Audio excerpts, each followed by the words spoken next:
2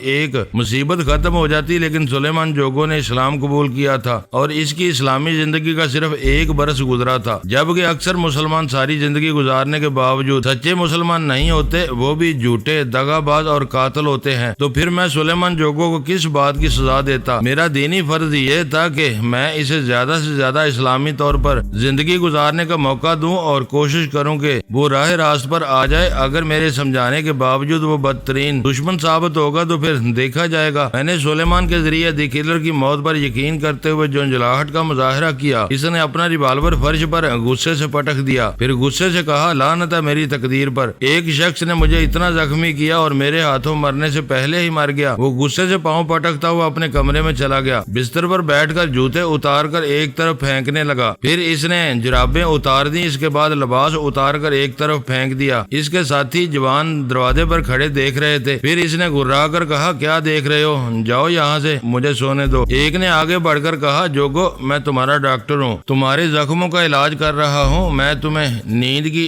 دوا دی تھی، مگر تم جیسے ڈیل ڈول کے آدمی ہو اور جیسی توانائی رکھتے ہو وہ گولیاں تمہارے لیے ناکافی ثابت ہوئی، لہذا یہ 2 گولیاں اور کھا لو۔ اس نے 2 گولیاں لی، انہیں منہ میں ڈالا، پھر پانی پی کر ایک طرف گلاس کو پھینکتے ہوئے کہا، اب جاؤ، مجھے ڈسٹرب نہ کرو، سونے دو۔ ڈاکٹر نے ان سب کو جانے کے لیے کہا، پھر خود بھی باہر نکل کر دروازے کو بند کر دیا۔ سلیمان بستر پر لیٹ گیا، ان 2 گولیوں کا بھی اثر ہو رہا تھا، لیکن ٹیلی پیتھی نے اس اثر کو روک رکھا تھا۔ میں نے اس کے دماغ کو ہدایت دی، سلیمان جوگو، جب تم نیند سے بیدار ہوگے تو اس بات کو تسلیم کرو گے کہ تم نیند کے دوران غصے میں اٹھے تھے اور لباس پہن کر اور ریوالور لے کر دی کلر کو مارنے کے لیے جا رہے تھے، لیکن اس کی موت کی خبر سن کر مجبوراً اپنے بستر پر آ کر سو گئے تھے۔ اس کے دماغ نے وعدہ کیا کہ وہ یہ ساری باتیں یاد رکھے گا اور بیداری کے بعد دی کلر کے متعلق تصدیق کرے گا کہ وہ زندہ ہے یا واقعی مر چکا ہے۔ سلیمان جوگو نے دی کلر کو قتل کرنے کے لیے اپنے کمرے سے نکل کر دوسرے کمرے میں پہنچ کر اپنے تمام ساتھیوں کے درمیان رہ کر جو کچھ گفتگو کی تھی اور جو کچھ اس کے دماغ میں پیش آیا تھا، میں نے وہ ساری باتیں اس کے ذہن نشین کرا دی تھی۔ اب وہ بیداری کے بعد انکار نہیں کر سکتا تھا کہ وہ دی کلر کو قتل کرنے کے لیے جانا چاہتا تھا۔ اس طرف سے مطمئن ہو کر میں نے خیال خوانی کی پرواز کی اور دی کلر کے دماغ میں پہنچ گیا۔ پہنچنے کا مطلب یہ تھا کہ وہ زندہ تھا اور سلیمان کو دھوکہ دیا گیا تھا۔ سوال یہ تھا کہ انہوں نے اپنے ہی آدمی سے جھوٹ کیوں کہا؟ اس کے 2 جواب تھے، ایک تو یہ کہ وہ سلیمان کو زخمی حالت میں وہاں جانے کی اجازت نہیں دینا چاہتے تھے، جب وہ سیدھی طرح باز نہیں آ رہا تھا تو جھوٹ بول کر فی الحال روک دیا تھا۔ دوسری بات یہ کہ وہ مجھے آزمانا چاہتے تھے، اگر میں اس کے دماغ میں موجود ہوں دی کلر کی موت کا ذکر سن کر چونک جاؤں گا اور خود فوراً تصدیق کے لیے اس کی طرف پرواز کروں گا، جس کے نتیجے میں سلیمان جوگو چند لمحوں کے لیے میری گرفت سے نکل جائے گا اور حقیقت کھل جائے گی۔ بے شک ماسٹر کی سے تعلق رکھنے والے جوان ذہین بھی تھے، دلیر بھی تھے اور یوگا کے فن میں مہارت بھی رکھتے تھے۔ انہوں نے مجھے چکر دینے کی بڑی کامیاب کوشش کی تھی۔ اگر میں ذرا بھی چوک جاتا تو وہ مجھے سلیمان جوگو کے اندر سے ڈھونڈ نکالتے۔ وہ اس سلسلے میں ناکام رہے، لیکن کامیابی یوں ہوئی کہ انہوں نے جوگو کو میرا اعلی کار بننے سے روک دیا اور مجھے بھی مجبور کر دیا کہ میں اس کا پیچھا چھوڑ دوں۔ میں نے دی کلر کے پاس پہنچ کر دیکھا اس کا بھی علاج ہو رہا تھا، وہ بھی بری طرح زخمی تھا، بلکہ سلیمان جوگو سے زیادہ زخمی تھا، یعنی اس کے مقابلے میں سلیمان کافی زبردست تھا۔ اگر ان کا مقابلہ ذرا دیر اور جاری رہتا تو دی کلر وہیں ختم ہو چکا ہوتا۔ میں دماغی طور پر موٹر بوٹ میں حاضر ہو کر دی کلر کے متعلق سوچنے لگا۔ ہمارے چاروں طرف پانی ہی پانی تھا، کہیں کنارہ نظر نہیں آتا تھا۔ ہمارے گائیڈ نے بتایا کہ 1 گھنٹے تک ہم یہاں کے بڑے ساحلی شہر ایٹوز پہنچ جائیں گے۔ رسونتی ایک طرف سمٹی ہوئی سو رہی تھی۔ پچھلی رات بھی میں نے اسے ٹیلی پیتھی کی نیند سلایا تھا۔ موٹر بوٹ میں سفر کرنے کے دوران وہ مجھے کبھی خیال خوانی کرنے نہ دیتی۔ بہرحال میں نے دی کلر کے متعلق سنجیدگی سے غور کرنا شروع کیا۔ اگر اس کے دماغ کو کمپیوٹر کے ذریعے کنٹرول کیا جاتا ہے تو دی کلر زبان سے بولتا کیسے ہے؟ دنیا کی کوئی بھی زبان ہو، وہ اسے کیسے سمجھتا ہے اور کیسے ادا کرتا ہے، جبکہ وہ دماغی طور پر ایک ننھا سا بچہ ہے۔ بہت سوچنے کے بعد یہی سمجھ آ رہا تھا کہ اس کے دماغ میں صرف کمپیوٹر کا ریسیور نہیں ہے، کوئی ایسا آلہ بھی ہے جو اسے معقول باتیں کرنا سکھاتا ہے، جیسے ہمارا دماغ ہمیں بر وقت کوئی صحیح اور مناسب بات کرنے کے لیے کہتا ہے اور ہم پلک جھپکنے سے پہلے ہی وہ بات زبان سے کہہ جاتے ہیں۔ اسی طرح کوئی آلہ اسے انگریزی زبان میں معقول اور مناسب بات کہنے کا حکم دیتا ہے، وہ فوراً ہی اسے زبان سے ادا کر دیتا ہے۔ ایک سوال اور پیدا ہوا، اگر کوئی آلہ ہے اور انگریزی زبان میں کوئی اسے ہدایت دیتا ہے تو ہدایت دینے والے کا لب و لہجہ بھی وہی ہے جو دی کلر کا لب و لہجہ ہے۔ اگر ہے تو میں خیال خوانی کے ذریعے صرف دی کلر تک کیوں پہنچتا ہوں، اس شخص تک کیوں نہیں پہنچتا جو کمپیوٹر کے پیچھے بیٹھا ہوا اسے اپنے لب و لہجے میں گائیڈ کر رہا ہے۔ ایسے وقت میرا خیال سیدھا بلیک شیڈو کی طرف گیا۔ میری زندگی میں آنے والا وہ پہلا اور اب تک آخری شخص تھا جو براہ راست مجھ سے ریڈیو ٹرانسمیٹر کے ذریعے گفتگو کرتا تھا اور میں اس کے دماغ تک نہیں پہنچ سکتا تھا۔ میری ناکامی کی وجہ میرے قارئین جانتے ہیں۔ بلیک شیڈو نے ایک مائک سے لے کر اسپیکر تک کچھ ایسا پیچیدہ نظام قائم کیا تھا کہ اپنی اصل آواز میں بولتا تھا، لیکن وہ آواز مختلف تاروں سے گزر کر تبدیل ہوتے ہوئے اسپیکر تک پہنچتی تھی۔ اس طرح بلیک شیڈو کا اپنا لب و لہجہ بدل جاتا تھا اور اسپیکر تک پہنچتے پہنچتے وہ کوئی نئی آواز اور نیا لب و لہجہ بن جاتا تھا۔ اگر ہمارے اندازے کے مطابق دی کلر کے دماغ میں کمپیوٹر کا ریسیور رکھا گیا ہے یا ایسی کوئی چیز رکھی گئی ہے جس سے وہ دوسری طرف کی آواز وصول کرتا ہے تو وہ آواز دی کلر کے دماغی ریسیور تک پہنچتے پہنچتے بدل جاتی ہے۔ اس کا لب و لہجہ بدل جاتا ہے اور وہ نئی آواز اور نیا لب و لہجہ دی کلر کا بن چکا ہے۔ اسی لیے میں صرف دی کلر کے دماغ تک پہنچ سکتا ہوں اور اصل میں جو بول رہا ہے وہ دور کہیں کمپیوٹر کے پیچھے بیٹھا ہوا ہے، اور وہ جو کوئی بھی بول رہا ہے وہ یا تو بلیک شیڈو ہے یا بلیک شیڈو کی ٹیکنیک سے کام لے رہا ہے۔ یہ سب جانتے ہیں کہ بلیک شیڈو تک پہنچنے کے لیے میں نے کتنے پاپڑ بیلے تھے۔ اسے گرفتار کیا تھا اور فرانسیسی حکومت کے حوالے کر دیا تھا۔ وہ ایسا ہنرمند تھا کہ جس سے دنیا کی تمام خطرناک تنظیمیں فائدہ اٹھا سکتی تھی۔ میں جانتا تھا وہ زیادہ عرصے تک جیل میں نہیں رہ سکے گا، کوئی نہ کوئی اسے اغوا کر کے لے جائے گا۔ میں نے سوچا تھا جب بھی مجھے فرصت ملے گی میں پھر اس کے دماغ میں جاؤں گا اور اسے اپنے کنٹرول میں رکھنے کی کوشش کروں گا، لیکن میرے حالات مجھے اپنے ہی متعلق زیادہ سوچنے کا موقع نہیں دیتے۔ میں نے رفتہ رفتہ بلیک شیڈو کو بلا ہی دیا تھا۔ دی کلر کے کیس نے اس کی یاد تازہ کر دی۔ میں نے آنکھیں بند کی، اس کی آواز اور اس کے لب و لہجے کو یاد کیا، پھر آنکھیں کھول دیں۔ یاد نہیں آ رہا تھا جسے اتنے عرصے تک فراموش کر رکھا تھا، بھلا اس کا لب و لہجہ کیسے یاد آتا۔ میں تھوڑی دیر تک چپ چاپ بیٹھا دریا کی لہروں کو دیکھتا رہا۔ اب ایک طرف ساحل نظر آ رہا تھا۔ ساحل کیا تھا؟ دور تک جنگل ہی جنگل تھا اور اس جنگل میں بھی دور تک پانی دکھائی دے رہا تھا۔ یہ منظر دیکھ کر یقین سے کہنا پڑتا ہے کہ دریائے ایمیزن آدھے جنوبی امریکہ کو ڈبوئے رکھتا ہے۔ بہرحال میں نے شیخ الفارس سے دماغی رابطہ قائم کر کے پوچھا، کیا آپ فوراً ہی فرانسیسی افسران سے رابطہ قائم کر کے بلیک شیڈو کے متعلق تازہ ترین معلومات فراہم کر سکتے ہیں؟ انہوں نے کہا انتظار کرو، میں ابھی جواب دیتا ہوں۔ میں نے 15 منٹ بعد پھر رابطہ قائم کیا۔ انہوں نے کہا بلیک شیڈو ابھی تک فرانس کی ایک ایسی جیل میں ہے جہاں خطرناک قسم کے قیدیوں کو رکھا جاتا ہے اور جہاں سے فرار ہونا ممکن نہیں ہے۔ میں اس کی آواز سننا چاہتا ہوں، اس کے لب و لہجے کو یاد کرنا چاہتا ہوں۔ انہوں نے مجھے ایک فرانسیسی افسر کی آواز کا کیسٹ سنایا، پھر کہا میں افسر سے کہہ چکا ہوں کہ تم اس کے دماغ میں پہنچنے والے ہو اور اس کے ذریعے بلیک شیڈو کے دماغ تک پہنچ جاؤ گے۔ پھر ایسا ہی ہوا۔ جب میں نے اس فرانسیسی افسر سے اپنا تعارف کرایا تو اس نے کہا میں بلیک شیڈو کے پاس جا رہا ہوں، آپ موجود رہیں۔ میں اس کے ساتھ جیل کی تنگ و تاریک ترین راہداریوں سے گزرتا ہوا اتنی سلاخوں والی کوٹڑیوں میں پہنچ گیا۔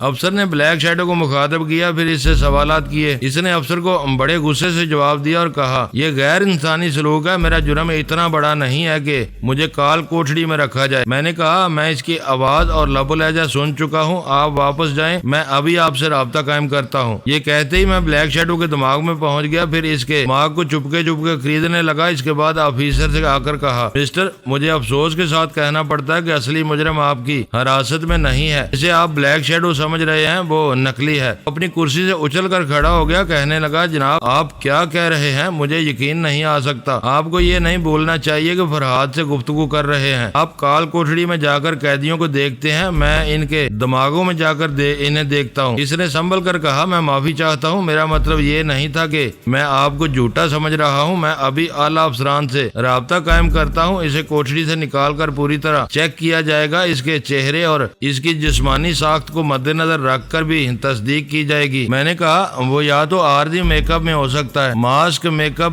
میں ہو سکتا ہے، یا پھر پلاسٹک سرجری کے ذریعے چہرہ تبدیل کیا گیا ہوگا۔ میں 1 گھنٹے کے بعد آؤں گا، جب تک نہ آؤں اس وقت تک متعلقہ افسران کو اس کے آس پاس موجود رہنا چاہیے۔ میں دماغی طور پر موٹر بوٹ میں حاضر ہو گیا۔ مجھے اچھی طرح یاد تھا جب میں نے بلیک شیڈو کو فرانسیسی پولیس کے حوالے کیا تھا تو ان کے افسران کو ایک کیسٹ بھی دیا تھا جس میں بلیک شیڈو کی آواز تھی۔ اس نے اپنی اپنی آواز میں اقبال جرم کیا تھا۔ میں اس کیسٹ کو ان افسران کے ذریعے سن سکتا تھا، لیکن میرے پاس وقت نہیں رہا۔ ہم وہاں ایک ساحلی شہر اکیٹوز پہنچنے والے تھے۔ میں نے رسونتی کو جگایا، وہ انگڑائی لینے کے بعد اٹھ کر بیٹھ گئی، چاروں طرف یوں دیکھنے لگی جیسے اپنے آس پاس کی دنیا عجیب سی لگ رہی ہو۔ ابھی نیند میں کچھ دیکھ رہی تھی، اب کچھ نظر آ رہا تھا۔ خواب سے اچانک حقیقت کی طرف آؤ تو عجیب سا لگتا ہے۔ ہم نے ساحلی شہر اکیٹوز کے ایک ہوٹل میں کمرہ لیا اور وہاں قیام کیا۔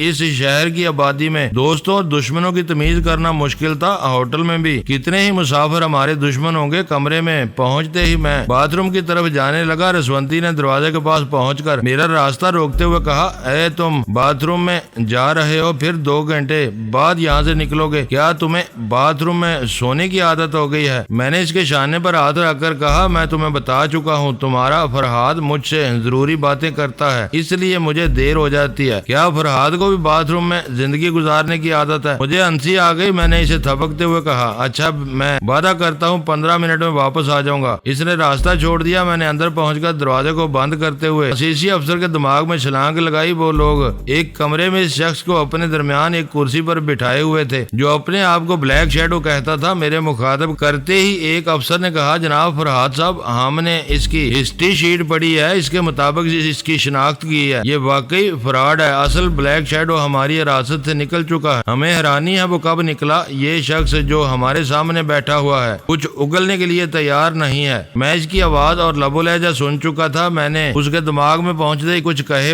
سنے بغیر ایک زبردست جھٹکا پہنچایا۔ وہ ایک دم سے چیخ مار کر کرسی سے اچھلا اور فرش پر گر کر تڑپنے لگا۔ سب حیرانی سے دیکھ رہے تھے۔ میں نے افسر سے کہا، میں اسے سزا دے رہا ہوں، یہ ابھی سب کچھ اگلے گا۔ پھر یہی ہوا۔ 2-4 دماغی جھٹکے پہنچے تو وہ ایک دم سے گڑ گڑا کر معافی مانگنے لگا۔ اپنے متعلق سب کچھ اگلنے لگا۔ اس نے جو بھی معلومات فراہم کی وہ میرے لیے اہمیت نہیں رکھتی تھی۔ میں نے ایک افسر سے کہا، جب میں نے بلیک شیڈو کو آپ کی تحویل میں دیا تھا تو اس کے ساتھ ایک کیسٹ بھی تھا، وہ مجھے سنایا جائے۔ تھوڑی ہی دیر میں وہ کیسٹ مجھے سنایا جا رہا تھا۔ میں پھر بلیک شیڈو کی آواز اور اس کے لب و لہجے کو یاد کر رہا تھا۔ اس کے بعد میں نے افسر سے کہا، شکریہ، آپ یہ ریکارڈ بند کر دیجئے، یہ بات کسی کو معلوم نہ ہو کہ کسی کیسٹ میں اصل بلیک شیڈو کی آواز محفوظ کر لی گئی ہے۔ دشمن اس دھوکے میں ہے کہ میں شاید اس کے دماغ تک نہ پہنچ سکوں، انہیں اسی فریب میں مبتلا رہنا چاہیے۔ یہ سمجھا کر میں نے خیال خوانی کی پرواز کی اور اصل بلیک شیڈو کے دماغ میں پہنچ گیا۔ وہ ایک عالیشان خوابگاہ میں تھا، ایسی شاہانہ خوابگاہ تھی جیسے وہ کسی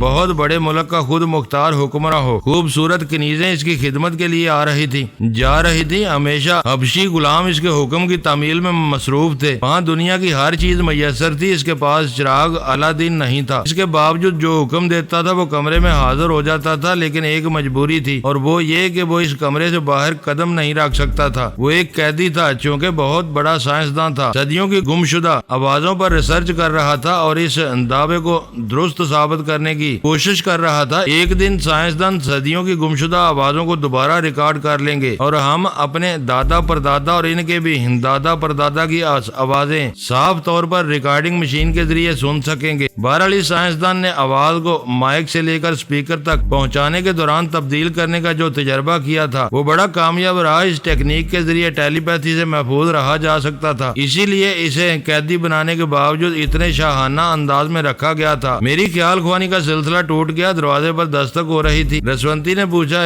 تمہارے 15 منٹ کب پورے ہوں گے؟ میرے پاس گھڑی نہیں ہے، مجھے کیسے معلوم ہوگا کہ 15 منٹ گزر گئے ہیں؟ میں نے دروازہ کھولا، اپنی کلائی سے گھڑی اتار کر اسے دیتے ہوئے کہا، اسے کھیلتی بھی رہو اور وقت بھی دیکھتی رہو، میں 15 منٹ میں آ جاؤں گا۔ وہ گھڑی لے کر خوش ہو گئی۔ میں نے دروازے کو اندر سے بند کیا، پھر بلیک شیڈو کے پاس پہنچ گیا۔ وہ بظاہر بہت خوش تھا، بڑے عیش کر رہا تھا، لیکن پریشان ہو رہا تھا۔ اس کی سمجھ میں نہیں آ رہا تھا کہ کس نے اسے قید کر رکھا ہے اور کیوں عیش کرا رہا ہے۔ ہاں، اتنا سمجھ رہا تھا کہ اس سے جو خدمات لی جاتی ہیں اس کے عوض اسے ہر طرح سے خوش رکھا جا رہا ہے۔ جس شاہانہ طرز کے محل میں اسے قید کر کے رکھا گیا تھا وہاں سے باہر جانے کی اجازت نہیں دی جاتی تھی، اسی میں اس کی بلائی تھی۔ قید کرنے والے نہیں چاہتے تھے کہ وہ کسی دشمن کے ہتھے چڑھ جائے، اور بلیک شیڈو سمجھ رہا تھا کہ اس کا دشمن فرہاد ہی ہو سکتا ہے، کیونکہ اس سے ایسی ہی آواز کی تبدیلیوں والا کام لیا جا رہا تھا۔ مائک سے لے کر اسپیکر تک اسی ٹیکنیک کا مظاہرہ کرنا پڑا تھا۔ ایک بات اس کے لیے حیرت انگیز تھی، جو اسپیکر اپنے اختتام پر آواز تبدیل کر دیتا تھا، اس اسپیکر کو انہوں نے ایک کمپیوٹر میں نصب کیا تھا۔ اب یہ یہ بات سمجھ میں نہیں آ رہی تھی کہ کہیں دور اس آواز کو جہاں نشر کیا جا رہا ہے وہاں یہ آواز کمپیوٹر کے ذریعے ہی جا رہی ہے یا ٹرانسمیٹر سسٹم کے ذریعے۔ اس نے اب تک ایسا کوئی کمپیوٹر نہیں دیکھا تھا جو آواز کے ذریعے کنٹرول کرتا ہو، اپنی باتیں سناتا ہو، اپنی باتیں بدلتا ہو اور اپنی باتیں منواتا ہو، حتیٰ کہ دوسری طرف سے ہونے والی باتیں بھی سنتا رہتا ہو۔ ایسا تو ٹرانسمیٹر وغیرہ میں ہوتا ہے، اور اگر کمپیوٹر میں ہو رہا ہے تو پھر اسے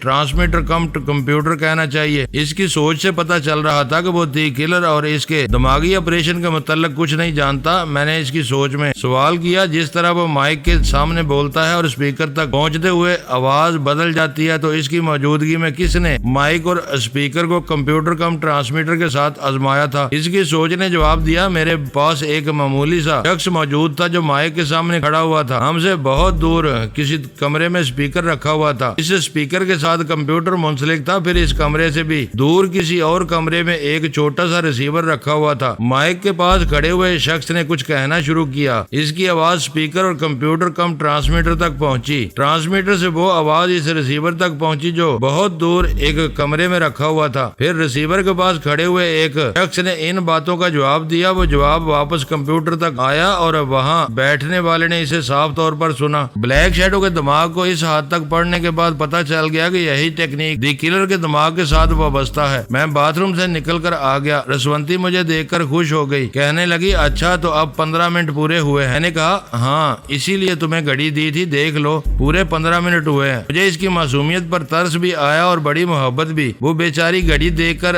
گزرتے ہوئے وقت کا حساب بھی نہیں کر سکتی تھی۔ تھوڑی دیر تک اس سے باتیں کرتا رہا، اس کا دل بہلاتا رہا۔ پھر موقع پا کر میں نے بلیک شیڈو کو مخاطب کیا، ہیلو، کیا تم میری سوچ کے لہجے کو پہچان رہے ہو؟ میں اتنا ہی کہنا کافی تھا۔ وہ یک بار کی اچھل کر کھڑا ہو گیا۔ یہ تو اچھا ہوا کہ وہ کمرے میں تنہا تھا، اگر کوئی اسے دیکھ لیتا تو اس طرح چونکنے اور پریشان ہونے کی وجہ ضرور پوچھتا۔ اس نے سہم کر تقریباً لرزتے ہوئے پوچھا، فرحاد صاحب یہ آپ ہیں؟ میں نے کہا ارے تم تو خوف سے لرز رہے ہو، تم کبھی خود کو ناقابل تسخیر کہتے تھے، دعویٰ کرتے تھے کہ میں تمہاری اصلیت تک نہیں پہنچ سکوں گا۔ پھر جب تمہارے پاس پہنچ کر میں نے تمہیں فرانسیسی حکومت کے حوالے کیا تو تم نے سمجھ لیا کہ مجھ سے نجات مل گئی ہے، اب میں تمہارے پاس کبھی نہیں آؤں گا۔ وہ سن رہا تھا اور تائید میں سر ہلا رہا تھا۔ میں نے کہا اور شاید یہی بات تم نے ان لوگوں کو سمجھائی ہے جو تمہیں وہاں کی جیل سے اغوا کر کے لائے ہیں۔ تم نے انہیں یقین دلایا ہے کہ فرحاد پھر کبھی تمہارے دماغ میں نہیں آیا اور نہ ہی اب آئے گا۔ شاید وہ اس دنیا میں نہیں ہے یا پھر تمہارے لب و لہجے کو بھول چکا ہے۔ اس نے پھر تائید میں سر ہلایا۔ میں نے کہا لیکن جن لوگوں نے تمہیں اغوا کیا ہے اور جو کام تمہارے سپرد کیا ہے وہ نادان نہیں ہے، انہوں نے تم پر اعتماد نہیں کیا ہے، لہذا جو اصل شخص ہے وہ ابھی تک تمہارے سامنے نہیں آیا۔ اس نے تھوک نکل کر کہا، میں سمجھتا ہوں وہ پراسرار شخص میرے سامنے آتا رہا ہے، اس کے ساتھ کچھ اور لوگ بھی تھے، لیکن وہ سب گونگے بنے رہتے ہیں۔ جو لوگ مجھ سے اس ٹیکنیک کو سمجھتے ہیں وہ صرف مجھ سے باتیں کرتے ہیں، اور جو گونگے بنے رہتے ہیں وہ ہماری باتوں کو سمجھتے رہتے ہیں۔ اس کے بعد مجھے اور میرے ساتھ بولنے والوں کو وہاں سے دوسری جگہ بھیج دیا جاتا ہے۔ اس کی باتوں سے پتا چل رہا تھا کہ وہ پراسرار شخص اس مائک کے پاس موجود رہتا ہے اور وہاں سے کمپیوٹر کے ذریعے دی کلر کو